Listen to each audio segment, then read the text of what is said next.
In the heart of Silicon Valley, where startups and some of the world's most innovative companies are a constant,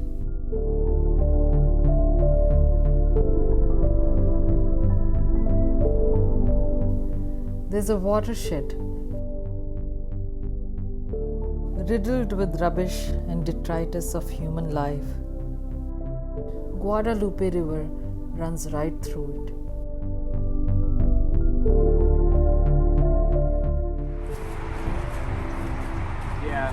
So this is the Guadalupe River here. When the rains come up, the water floods into this floodplain here.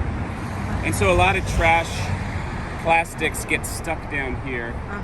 And so today the work we're doing is trying to remove the plastics from among the brush. And so it's a lot of, I would say, tedious work today, small things.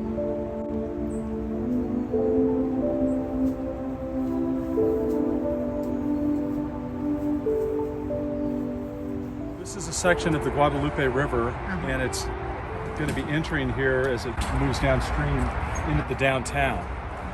But what we have in this stretch is a series of encampments that are right along the water. And so when we have flooding events, this is designed to sort of take some of that capacity of water and spread it out so that the river can handle more flow. But it brings all that trash from those camps in. And if you look out in this direction, you can actually see all the shredded plastic. And, we were picking up aluminum, cigarette lighters, toothbrush, straws. There's just so much harmful plastic that's propelled down our waterways each storm season. About 4 years ago, we did a survey. We took two 10 by 10 squares, one that was right near the waterway, which is over in this direction. You can see the gentleman in the trees. And then we did one like right against this leaded wall on this other side here. What we did is we picked up all the little pieces of trash in that 10 by 10, in those two 10 by 10 squares, and we multiplied that together and then figured out in this 32-acre parcel, because it goes all the way up to the freeway and then about a mile down in this direction, we took that square footage of 10 by 10 squares, multiplied it by the trash, and there were just under 300,000 pieces of small shredded plastic that were in this one little corridor. And if you map that to the next downtown corridor into the Guadalupe River Park and all the way down towards the bay, there are literally millions and millions of small pieces of plastic that are in foil and things that are harmful for the environment. We talk about gyres in the Pacific Ocean. This is a generator of one, and it's happening right here in Silicon Valley. Aided with the efforts of a few dedicated individuals, though, nature is trying to make a tiny comeback now.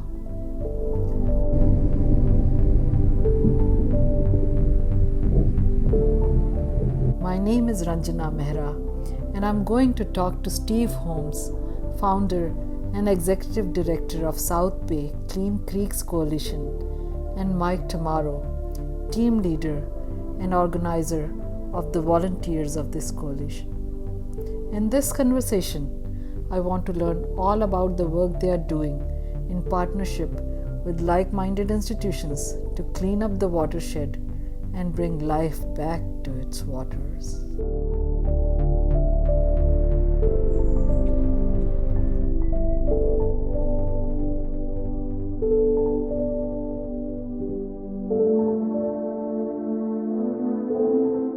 Let me begin with you, Steve. Normally, people walk by the garbage, hardly doing anything. But you decided to form a coalition. How did that come about? It all started, I was sitting in my chair in the evening and I was surfing the internet and I discovered a video showing Chinook salmon trying to jump over a barrier along the Guadalupe River. And it really kind of shocked me because I had no idea that we had these fish in our local watershed. I typically would go up to Alaska to go fishing for them, and here we had them in our backyard. So I started looking into this and going down and doing some surveys of the watershed to try and determine, how we might be able to support and help these fish. And I discovered that there was a lot of trash in and around our creeks, and that really was the beginning of, starting this back in 2013. Wow, wow. Mike, how did your paths cross with the coalition? Sure. Well, I've lived in the area near Los Gatos Creek for almost 20 years, and I've spent a lot of time running and walking along the creek, and it never occurred to me that it was a living creek, honestly. So when I saw the coalition's videos of salmon in the creek, I got really interested, and I started following Steve's group on Facebook, and next thing you know, I was out at a cleanup and met the group and started getting involved that way, and eventually started doing monitoring of the salmon. Steve, when I visited you at the cleanup site earlier this month, you were talking about encampments along the banks. Yeah. Is the bulk of the garbage coming from there? So Valley Water estimates that about 85% of the trash that we see in the waterway is emanating from these encampments, and the city has done some rough counting on the population that is living in the riparian corridor, the homeless, and it's somewhere in the neighborhood of 1,000 people. And since you don't have proper ways of removing the trash, like in our neighborhoods, the trash truck comes by every week and removes the trash, it typically just accumulates around these camps. And because they're down in close proximity to the water, what we typically will see is a storm will come through and it will push all of that trash down the waterway and it pulverizes it. So the day you were out, we're actually plucking a lot of that trash that had been caught up in the vegetation, and we do that every year. Oh, wow. Wow. Mike, you had a rule of wilderness that you Right. learned as a kid. What can you tell our viewers about it? When I was a kid, I did some Boy Scout hikes in the wilderness. And one of the main rules when we were setting up camp was A, don't put anything into the water, and B, set up your camp at least 100 feet off of the rivers. And that was a way to keep the waters pristine. At that point, you could actually drink out of the rivers. Not that long ago, but these days the same rule applies, but as we know, we don't see it necessarily in the urban areas. You shared some pictures of artwork that you made with some found objects in the garbage. Tell me something about that. So there's a lot of ways that you can reach out to the community, and one of the ways that we have done this is with our art. And so there's a lot of different items that we were pulling, and one of the first art projects that we did was under the Bascom Bridge. We went down into that area, and in the water we recovered over 2,000 small batteries, and it really kind of shocked me that there was that type of pollution in our waterway. And so what we created was actually a battery salmon. So the image was created with the batteries. From there we branched off and we did I did an 8-foot shoe, and it took all the different balls that we were finding in the waterway. And so tether balls, basketballs, footballs, tennis balls, you name it, it was there. Where do you exhibit this art? I'll bring some of the different items out, the smaller ones, but we've been in a couple art shows where they've asked us to bring the art in, and then we've actually taken and developed shirts for our team leaders with the art as well. So those are a couple ways that we're getting it out for people to see. All right. We're talking about art, but basically it is garbage that's polluting our waterways. Let's move on to some happy consequences of this effort, this cleanup effort. I understand that life is returning to the watershed in some sizable numbers. Tell me about that. So again, the impetus for me going in and setting up this coalition was to try and restore levels of Chinook salmon. Chinook salmon in California are suffering we're seeing counts dropping in the population. We're trying to reverse that trend, and there are some areas where they've been successful doing that. But the first thing we had to do was get in and get the trash that was in these gravel areas where these fish would be spawning. We had to remove all that trash. So it gives a place for the fish when they do return each year to spawn.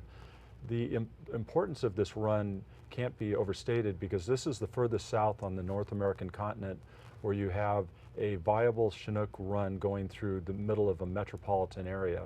And so there's a lot stacked against these fish, but it is our goal to continue to try and increase the numbers. So salmon are jumping, huh? They're spawning, they're jumping. Mike, this whole effort made you into an accomplished photographer. What was this journey like? Well, thanks for that. Interesting. You know, 4 years ago when I first was, you know, I was looking up and down the river by myself to see if I could spot a salmon. And when I hooked up with the coalition, we started learning about where to look.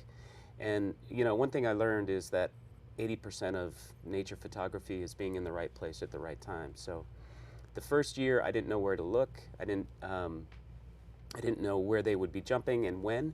But having done this for 4 years now, this year was an exceptional year in that we had so many fish coming up.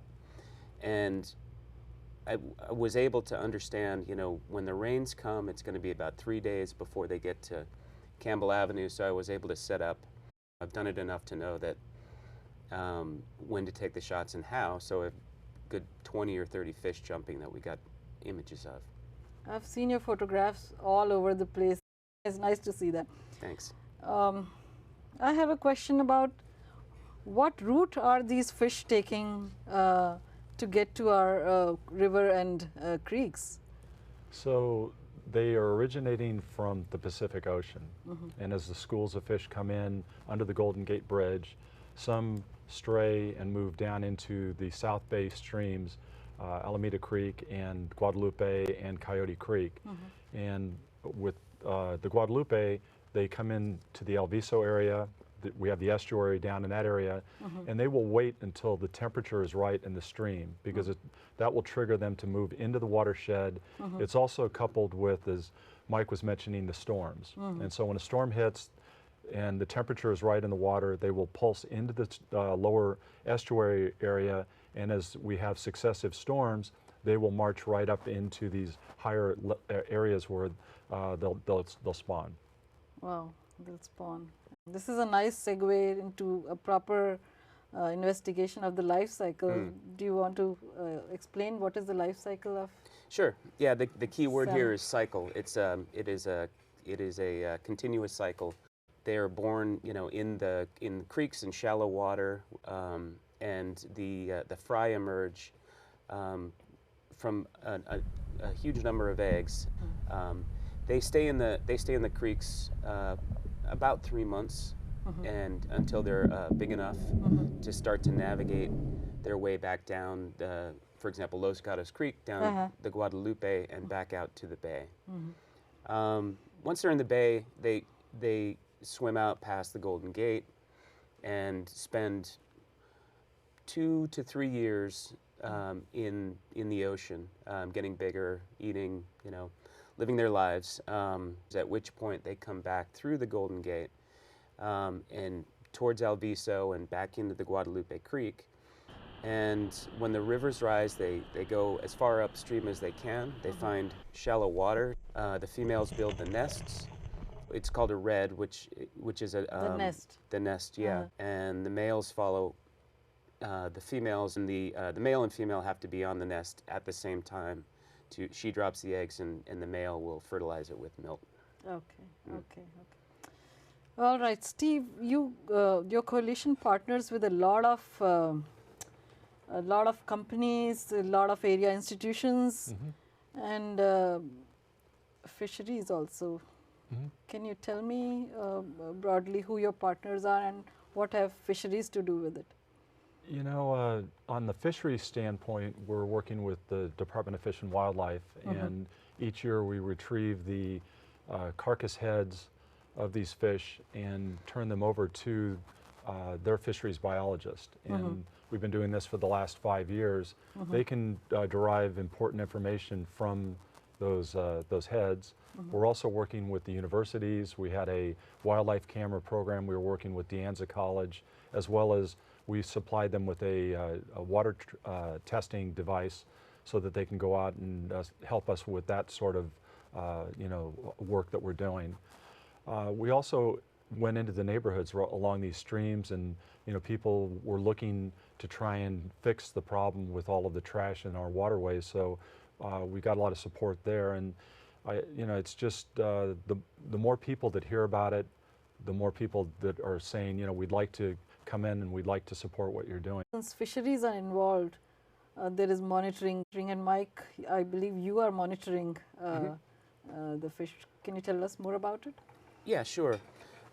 We talked about the life cycle. The end of the life cycle is that the salmon die after they've been in the fresh water about 3 weeks.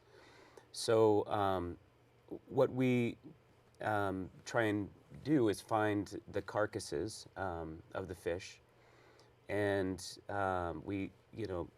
Steve and myself and a bunch of other volunteers are looking up and down the rivers, asking neighbors, through the Nextdoor app to tell us if they see any carcasses. And we find about 20-25% of them. And basically, we send samples of the fish either to the Department of Fish and Wildlife, if we know that it's a hatchery fish, or to scientists at UC Davis, if we're not sure whether it's a hatchery fish. How can you tell hatchery fish from wild fish? Steve, you want to? So there's on the top of the fish, you have your dorsal fin, which is in the middle of the fish, and then you have your tail. Between those two fins is a little knob, and it's called an adipose fin.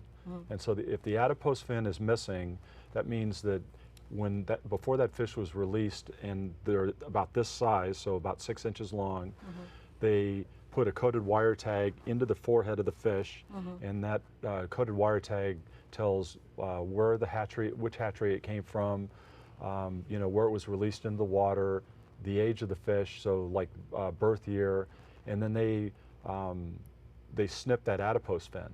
So that's when we see an adipose fin missing, then we know that clearly is a hatchery fish. They only do that to 25% of the fish, so 75% of the fish, they don't go through that process.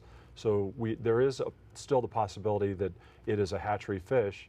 So that's why we send the other heads to UC Davis, and they're now doing a testing which is really kind of unique in that they test the eye lens. So they'll peel back several layers of the eye lens, and then they test that lens, and it can tell not only which watershed that fish was born in, but down to the tributary. So if that fish emerged from its nest or red on Los Gatos Creek, that we can track that information, which is exciting, and we want to find out if there are still any native fish to this watershed. We don't suspect at this point that it is. In the 90s, we had a run that was over 1,000 fish, close to 2,000 fish, but due to pollution and poaching, we've lost that majority of that run. So the goal is to bring it back, get the volume up of fish coming in, and then just document the information. So getting the samples to UC Davis and the Department of Fish and Wildlife. And we actually do get feedback from those readings, so that we know of the fish, the hatchery fish that we found, we know when they were put into the system and which hatchery they came from. So generally a missing adipose fin is a giveaway that this is a fisheries fish, right? Yes. Yeah, that's right. So we shouldn't really eat the fish.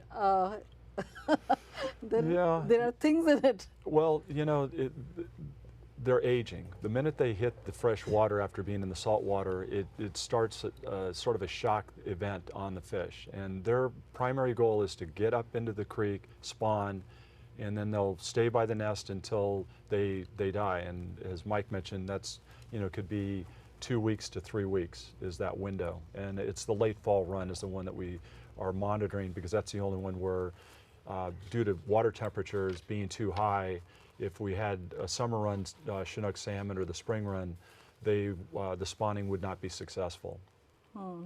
Also, there is mercury poison from gold rush years still in our waterways. Yeah. So is the fish edible at all? Well, the beauty of the salmon, if we ever got it up to a sustainable level where we could start fishing for these fish, they don't spend, they virtually are in the stream for the first 90 days of their life, and then they're out in the ocean, and then they return to spawn. So if you were catching these fish down in the estuary area, they would have very limited time in the watershed.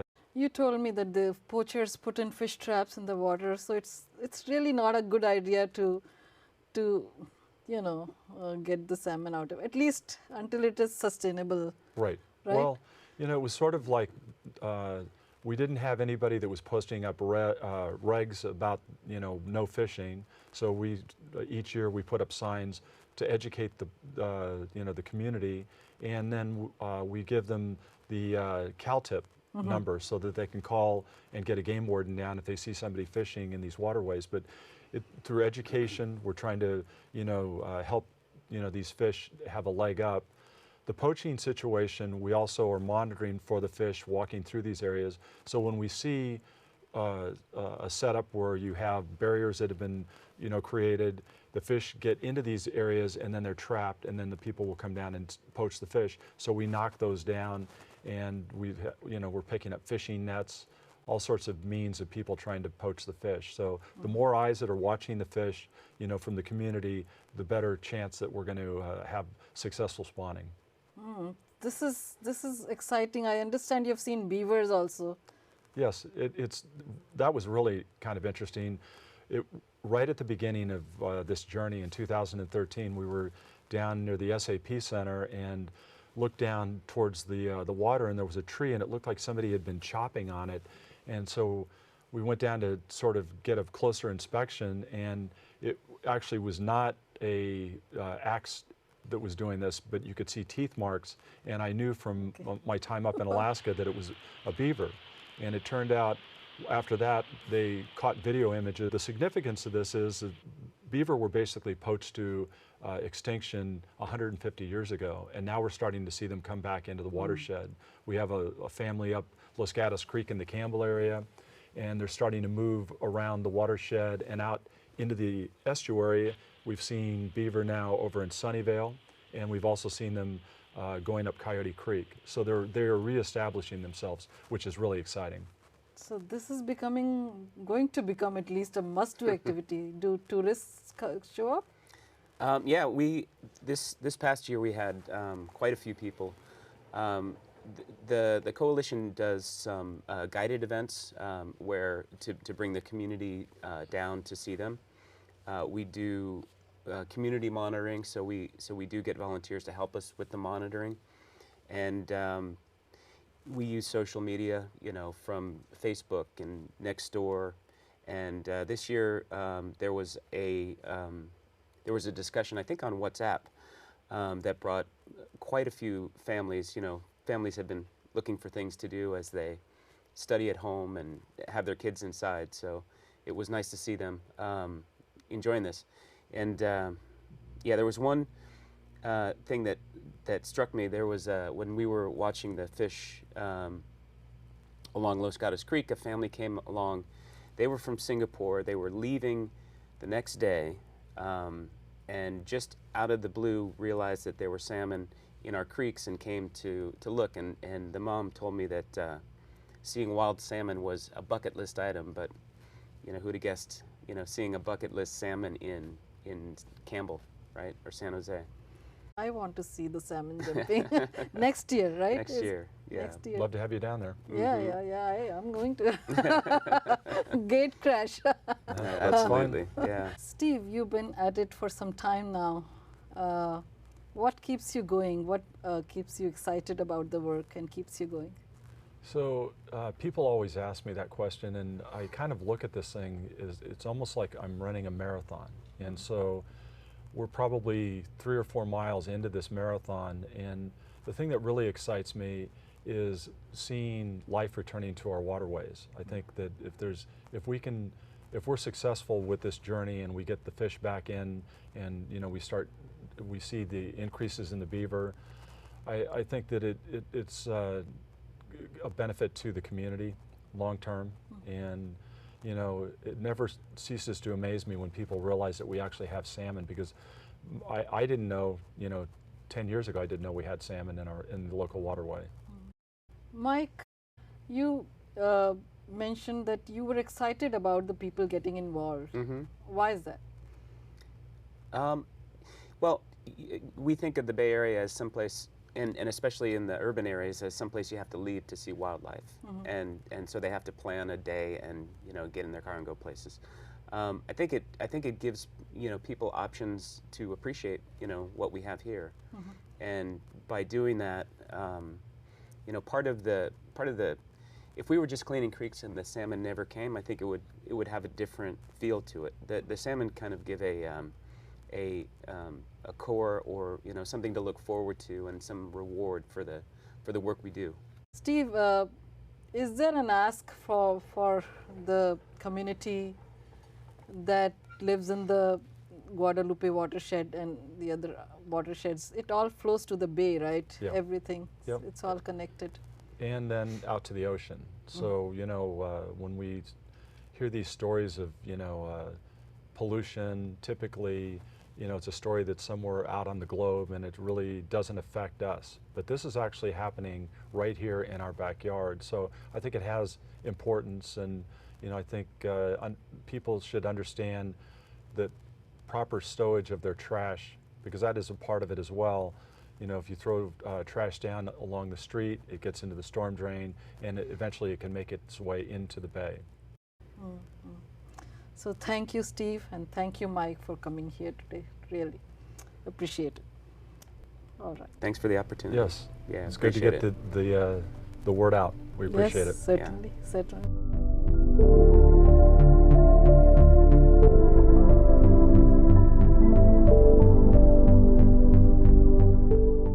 The problem of reviving a wild Chinook salmon run in California watersheds may be a complicated one, but it pays to keep our water bodies clean. So when the salmon do find their way into our rivers and creeks, they find a clean place to nest and spawn. We were just in a conversation with people who are trying to restore and revitalize the Guadalupe Watershed of Santa Clara Valley, California. If you would like to join their effort, please visit their website to participate. This is your host, Ranjana Mehra. See you next time.